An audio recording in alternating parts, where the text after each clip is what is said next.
And let's get things started now with the war, as the Israeli Defense Forces is calling on residents of the city of Younis in the northern part of Gaza City to leave their neighborhoods for other areas.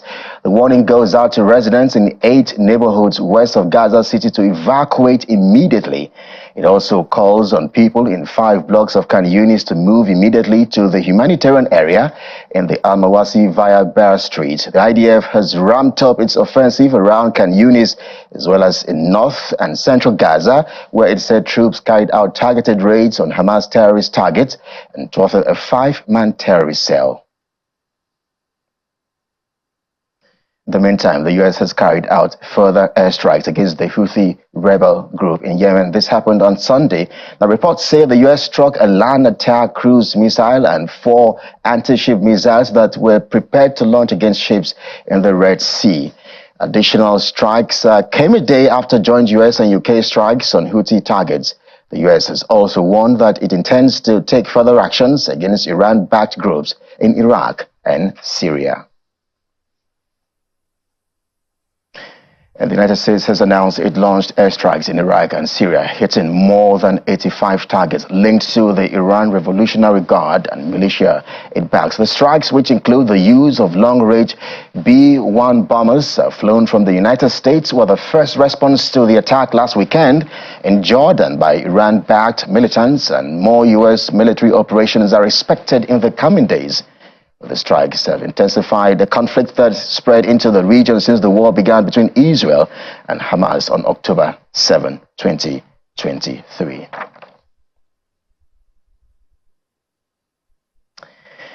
And let's get some more perspective now. The VOA's national security correspondent Jeff Zeldin joins us live from Washington, D.C. Jeff, great to see you. There is a lot on Antony Blinken's plate, but there are airstrikes against Iran-backed militia were confirmed by the Secretary of Defense Lloyd Austin in a statement released on Saturday. Well, he has also promised to further disrupt and degrade the capabilities of the Iranian-backed Houthi militia. Could this be referred to as an offshoot of what is happening between Israel and Hamas? Well, it depends on whom you ask. The groups backed by Iran, the Houthis in Yemen, and also the militias in Iraq and Syria will say that what's going on is absolutely related to Israel's operations in Gaza against Hamas in retaliation for the October 7th terrorist attack that Hamas launched against Israel. Now, the U.S. sees it a little bit differently, and what U.S. officials say is that they view this as Iran and its proxies trying to ramp up tensions in the region, trying to expand the conflict beyond Gaza, beyond Israel. And the U.S. says they're not going to fall for that trap, that they are simply responding to threats against U.S. forces that are in Iraq and Syria, that they say are there to fight against the remnants of the Islamic State terror group. And they also say the actions that they're taking in the Red Sea, Gulf of Aden against Yemen's Houthis are to protect international shipping and the lives of mariners, and also to try to protect international commerce, given how much flows through that area. And Secretary of State Antony Blinken is making his 5th trip to the region since the war broke out last year. And we'll be talking some more about this to our viewers around the world, because Mr. Blinken's focus is the carnage in Gaza, the death toll going up by the day, the number of children orphaned by the war. I wonder, what does this visit say about America's stance in the ongoing war? And what side is the U.S. government taking? Well, on the one hand, it says that the United States, for all the talk that we've heard about a need to pivot to the Indo-Pacific and to Asia and to face threats from China, and the talk about how the U.S. sees 2 major adversaries in the world right now, in China and in Russia, that it has not been able to pull itself out of all the conflicts in the Middle East that inevitably impact those other areas of the world.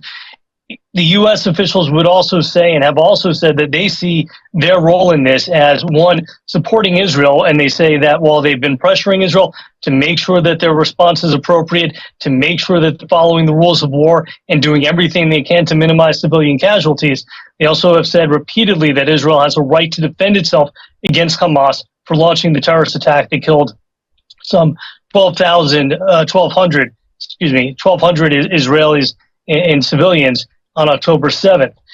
U.S. has also been walking a very fine line, though, because of the way that this incident and the Israeli response has raised tensions in the region. The U.S. says its main goal has been to make sure that the conflict does not spread, that the fighting between Israel and Hamas in Gaza does not become a regional war. And U.S. officials say the trips like the one that Secretary of State Blinken is making right now, other outreach from the Pentagon, from the White House to allies in the region, has kept this war from expanding.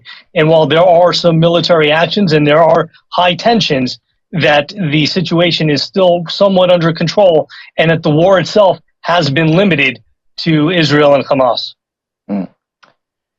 Well, and for those who do not understand, Jeff, can I ask you, how much of a threat are the Houthi rebels in Yemen to U.S. interests in the region and, of course, the government itself? Well, when you look at what's going on in Yemen and with the Red Sea, Gulf of Aden, Bab el-Mandeb Strait, and international shipping there, it's not just the U.S. The U.S. has made it very clear and has issued multiple joint statements with multiple other countries. Remember, last month, the U.S., along with 13 other countries, issued a memorandum warning the Houthis that they needed to stop these attacks on international shipping. About 15% of commerce, international shipping, goes through the lanes in the Red Sea. So the attacks that the Houthis have had a major impact. Multiple companies have rerouted their ships so to avoid that area, going around the Horn of Africa, which adds time, adds expense, and there's an impact to the international economy. The U.S. strikes have been carried out with Britain and with the support of a number of other countries, including Australia, Canada, Bahrain, the Netherlands, and they say they will continue to take these strikes until the Houthis stop.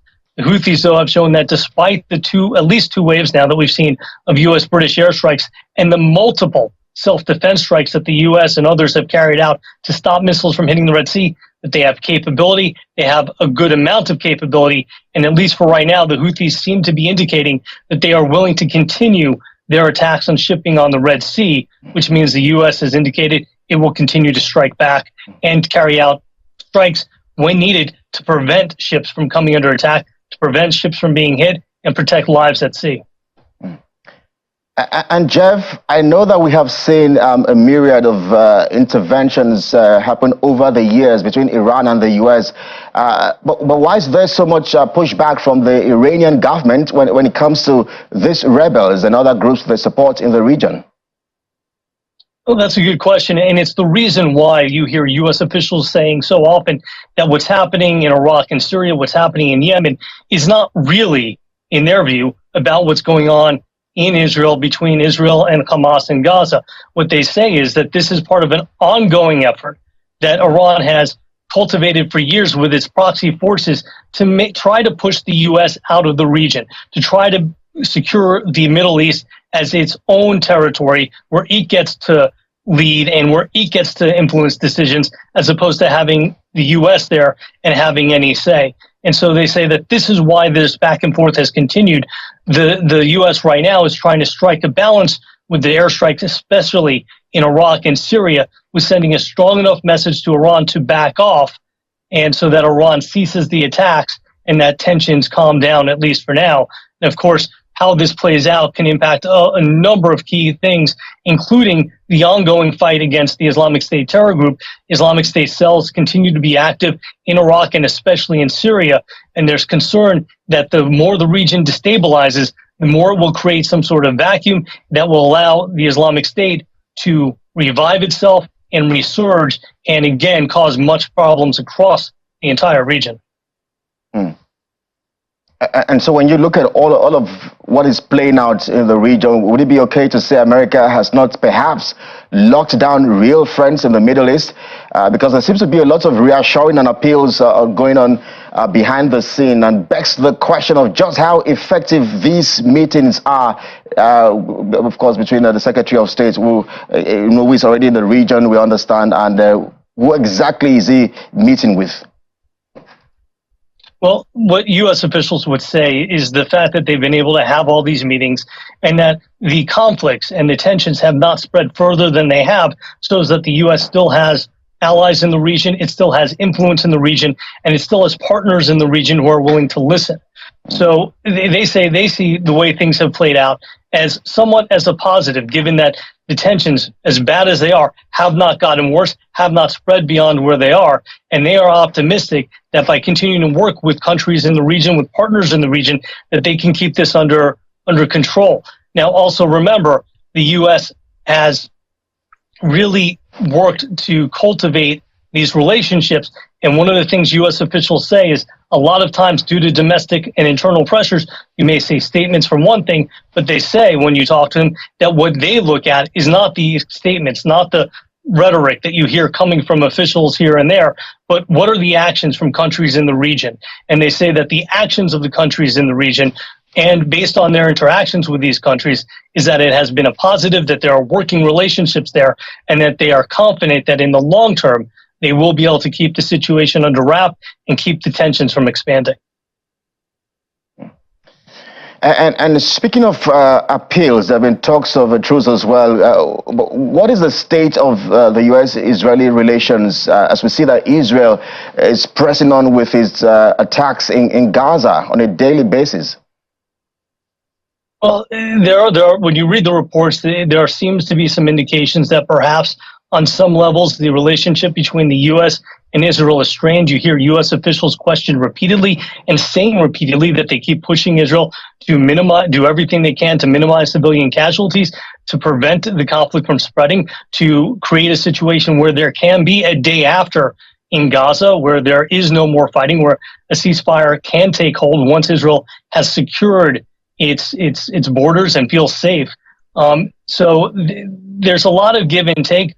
Overall, though, the U.S. support for Israel remains strong, that they say Israel is a democracy and Israel has a right to defend itself. Clearly, there's a lot of talk behind the scenes. The U.S. interest, of course, being making sure that the Israelis can conduct their operations, create the security that they need, prevent needless Palestinian deaths, and prevent any conflict between Israel and Gaza from engulfing the region. Well, Jeff, so much playing there, and of course, a lot happening behind the scenes. We understand Anthony Blinken is already in Riyadh earlier today. Well, we'll keep our eyes on ground as well and see how we can bring our viewers up to speed with developments ongoing there in the region, especially with these visits as well. But Jeff Azadin, VOA national correspondent, security correspondent, thank you indeed for your insights on the program. My pleasure, anytime. And we mentioned the U.S. Secretary of State's fifth visit to the Middle East since the war between Israel and Hamas started. The visit comes after the U.S. Announced it carried out more strikes against Houthi missiles in Yemen on Sunday. Mr. Blinken will be holding meetings in Riyadh with the Saudi Crown Prince and Foreign Minister, and then visit Egypt, Qatar, Israel, and the Israeli-occupied West Bank later this week.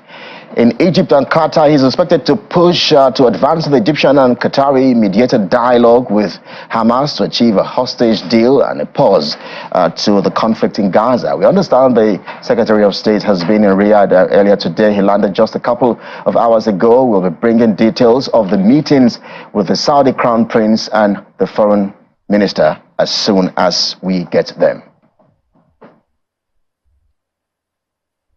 And staying with the U.S., its ambassador to the United Nations, Linda Thomas-Greenfield, says a proposal being brokered by the U.S., Egypt and Qatar would move all parties one step closer to creating conditions for a sustainable cessation of hostilities. And that's the Security Council now has the obligation to ensure any action taken in the coming days increases pressure on Hamas to accept the proposal. If accepted and implemented, this proposal would move all parties one step closer to creating the conditions for a sustainable cessation of hostilities. The Council has the obligation to ensure that any action we take in the coming days increases pressure on Hamas to accept the proposal. We believe that the draft resolution put forward by Algeria does not achieve this end. On the contrary, this draft resolution could put sensitive negotiations in jeopardy. There must be a swift, comprehensive investigation by the UN and an independent external review by a non-UN body of UNRWA, including the serious allegations that it has employees who participated in the October 7th attack and other related issues.